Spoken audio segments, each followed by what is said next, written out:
Assalamualaikum warahmatullahi wabarakatuh. Kembali lagi bersama saya, Ibu Tamisri Rahayu dalam video pembelajaran PPKN kelas 7. Bagaimana kabar kalian pada hari ini? Semoga selalu sehat dan tetap semangat untuk menjalani pembelajaran pada pertemuan kali ini ya. Oke, di video kali ini kita akan membahas materi bab 6, yakni tentang karakteristik daerah tempat tinggal dalam kerangka Negara Kesatuan Republik Indonesia.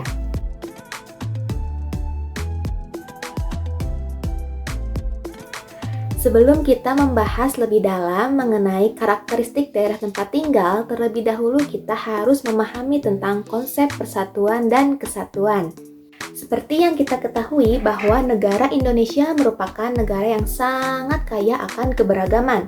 Ada keberagaman suku, agama, ras, antar golongan, dan juga keberagaman kebudayaan.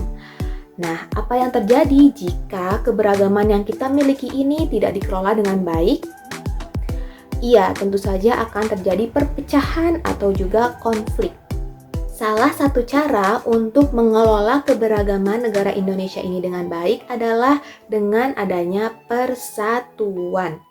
Nah, tentu saja konsep persatuan ini telah didasari secara betul oleh para pendiri negara kita dan muncullah Pancasila dalam kerangka Negara Kesatuan Republik Indonesia. Maka dalam hal ini untuk memperkuat negara Indonesia itu perlu kita memupuk yang namanya persatuan dan kesatuan. Nah, jadi apa sih makna persatuan dan kesatuan itu? Menurut Kamus Besar Bahasa Indonesia, persatuan adalah gabungan dari beberapa bagian yang sudah bersatu atau perserikatan. Sedangkan kesatuan dapat diartikan sebagai perihal satu, keesaan, atau sifat tunggal. Berdasarkan arti tersebut, maka dapat disimpulkan bahwa persatuan dan kesatuan Indonesia adalah bersatunya berbagai macam suku, agama, ras, bangsa, adat istiadat yang berada di wilayah negara Indonesia dalam satu ikatan Negara Kesatuan Republik Indonesia. Hal ini juga diperkuat dalam Undang-Undang Dasar Negara Republik Indonesia tahun 1945 pasal 1 ayat 1 yang berbunyi, negara Indonesia adalah negara kesatuan yang berbentuk republik. Nah, sampai di sini kalian paham ya bagaimana konsep persatuan dan kesatuan negara Indonesia. Selanjutnya kita akan mempelajari mengenai arti penting karakteristik daerah dalam kerangka Negara Kesatuan Republik Indonesia. Agar kalian lebih memahami tentang arti penting karakteristik daerah Negara Kesatuan Republik Indonesia, maka terlebih dahulu kalian harus mempelajari tentang bagaimana perjuangan terbentuknya Negara Kesatuan Republik Indonesia, mulai dari perjuangan kedaerahan pada masa penjajahan dan juga sampai ke proses proklamasi kemerdekaan negara Indonesia. Terlebih dahulu, mari kita bahas mengenai perjuangan di berbagai daerah. Nah, perjuangan daerah di Indonesia ini diawali dari munculnya bangsa asing ke tanah Indonesia, salah satunya Belanda seperti yang kita ketahui ya. Yang mana pada saat itu tujuan mereka datang ke wilayah Indonesia itu untuk berdagang dan untuk memperoleh hasil bumi. Namun lambat laun tujuan mereka akhirnya berubah, jadi ingin menguasai bangsa Indonesia. Nah, tentunya pada saat itu upaya-upaya penjajah dalam menguasai daerah-daerah di Indonesia itu tentu saja sangat ditentang oleh para penduduk di wilayah tersebut. Ya, sehingga timbulnya berbagai macam perlawanan-perlawanan kedaerahan. Bentuk dari perlawanan rakyat terhadap penjajah pada saat itu bertujuan untuk mengusir penjajah dari tanah mereka. Yang mana kan mereka tidak mau ya tanahnya dikuasai oleh bangsa asing.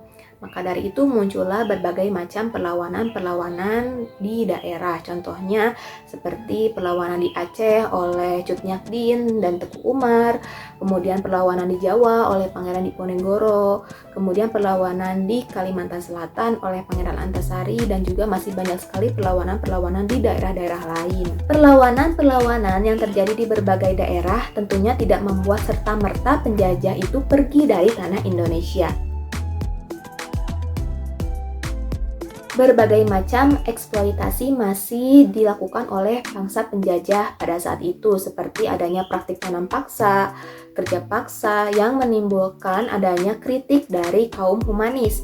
Kaum humanis itu adalah kaum-kaum dari bangsa asing atau bangsa Belanda penjajah pada saat itu yang memiliki simpati kepada kaum-kaum pribumi atau kaum Indonesia. Salah satu upaya dari kaum humanis untuk membantu bangsa pribumi adalah dengan menerapkannya politik etis atau politik balas budi yang diterapkan oleh Van Deventer, di mana politik etis ini terdiri dari 3 aspek, ada edukasi, ada irigasi, dan juga transmigrasi. Meskipun dalam penerapannya politik etis ini banyak sekali disalahgunakan oleh bangsa Belanda, tetapi pada kenyataannya, kaum pribumi atau kaum Indonesia pada saat itu pola pikirnya lebih terbuka. Jadi banyak sekali kaum-kaum terpelajar yang muncul pada saat itu. Sehingga timbullah yang namanya pergerakan nasional.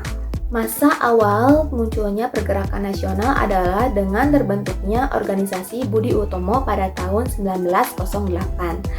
Setelah organisasi Budi Utomo ini muncul, diikutilah kemudian organisasi pemuda-pemuda lain itu ikut terbentuk, seperti adanya Sarekat Islam, kemudian adanya Indische Partij, ada Young Java, Young Sumatranenbond, dan organisasi-organisasi yang lain. Yang mana organisasi ini terbentuk atas upaya untuk membebaskan hak-hak pribumi pada saat itu.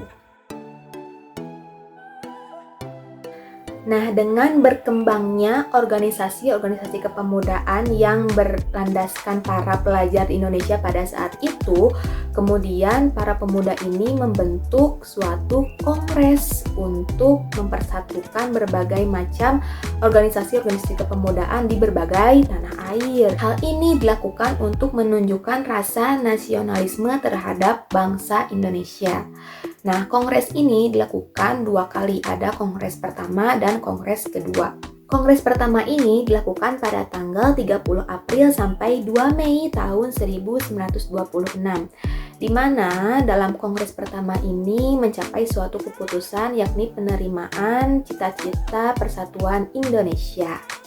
Kongres kedua dilaksanakan pada tanggal 27 sampai 28 Oktober tahun 1928, yang mana hasil dari kongres ini yakni menyepakati suatu ikrar pemuda atau yang kita kenal dengan Sumpah Pemuda. Nah, sebelum Sumpah Pemuda ini dibacakan, terlebih dahulu dimainkannya instrumen lagu Indonesia Raya oleh Wage Rudolf Supratman dengan menggunakan instrumen biola. Kemudian dibacakanlah teks Sumpah Pemuda sebagai berikut.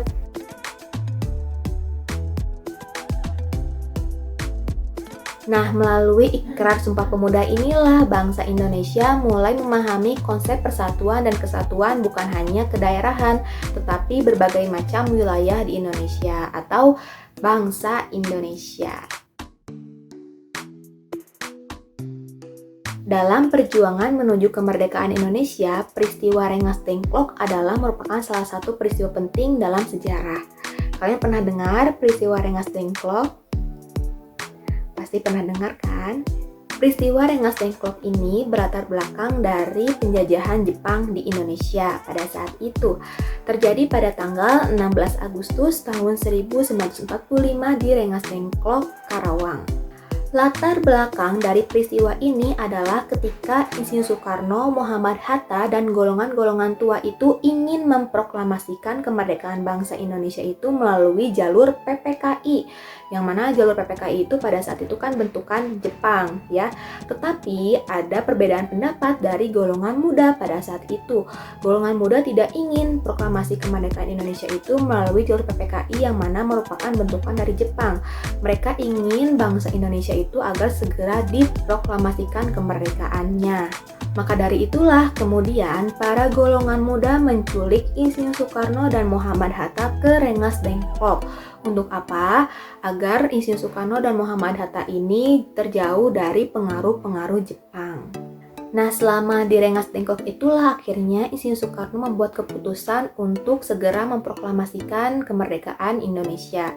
Yang mana setelah Insinyur Soekarno dijemput dari Rengas Dengklok, kemudian mereka menuju rumah Laksamana Maeda untuk menyusun teks proklamasi. Dan akhirnya diproklamasikanlah kemerdekaan Indonesia itu pada tanggal 17 Agustus tahun 1945 di kediaman Insinyur Soekarno di Jalan Pegangsaan Timur nomor 56. Proklamasi. Kami, bangsa Indonesia, dengan ini menyatakan kemerdekaan Indonesia. Hal-hal yang mengenai pemindahan kekuasaan dan lain-lain diselenggarakan dengan cara saksama dan dalam tempo yang sesingkat-singkatnya. Jakarta, 17 Agustus 1945, atas nama bangsa Indonesia, Soekarno Hatta. Sejatinya, proklamasi kemerdekaan yang dideklarasikan oleh Insinyur Soekarno dan Muhammad Hatta menjadikan bangsa Indonesia menjadi bangsa yang berdaulat, bebas dari penjajahan.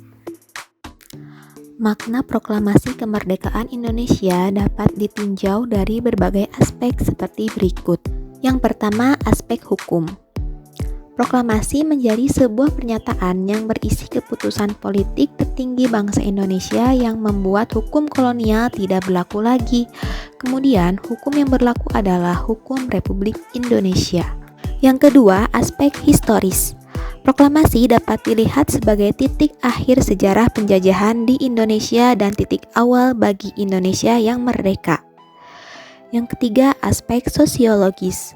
Proklamasi membuat bangsa Indonesia yang tadinya terjajah menjadi merdeka. Sejatinya, dalam proklamasi timbul kebebasan dan kemerdekaan yang selama ini dibelenggu oleh para penjajah. Tiap warga negara Indonesia pun menjadi bebas untuk menentukan dirinya dalam kehidupan bernegara dan bermasyarakat. Aspek keempat yakni aspek kultural. Tiap penduduk di Indonesia menjadi warga negara Indonesia. Di dalam negara Indonesia ada persamaan hak, derajat, dan martabat antar manusia. Yang kelima, aspek politis. Proklamasi kemerdekaan membuat bangsa Indonesia menjadi bangsa yang berdaulat dan mempunyai kedudukan sejajar dengan bangsa-bangsa lain di dunia. Dan yang terakhir, aspek spiritual. Proklamasi kemerdekaan Indonesia tidak lepas dari doa segenap bangsa. Ketika segala usaha telah dilakukan untuk mewujudkan kemerdekaan, hanya berdoa kepada Tuhan yang dapat menguatkan dan memberikan harapan. Proklamasi kemerdekaan pada tanggal 17 Agustus 1945 merupakan puncak dari perjuangan bangsa Indonesia dalam mengusir penjajah dan memperjuangkan kemerdekaan.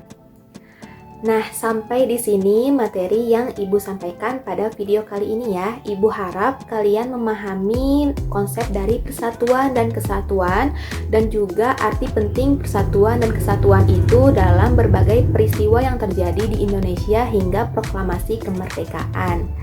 Di pertemuan selanjutnya, kita akan membahas tentang karakteristik daerah dalam kerangka Negara Kesatuan Republik Indonesia. Sampai jumpa di video selanjutnya. Wassalamualaikum warahmatullahi wabarakatuh.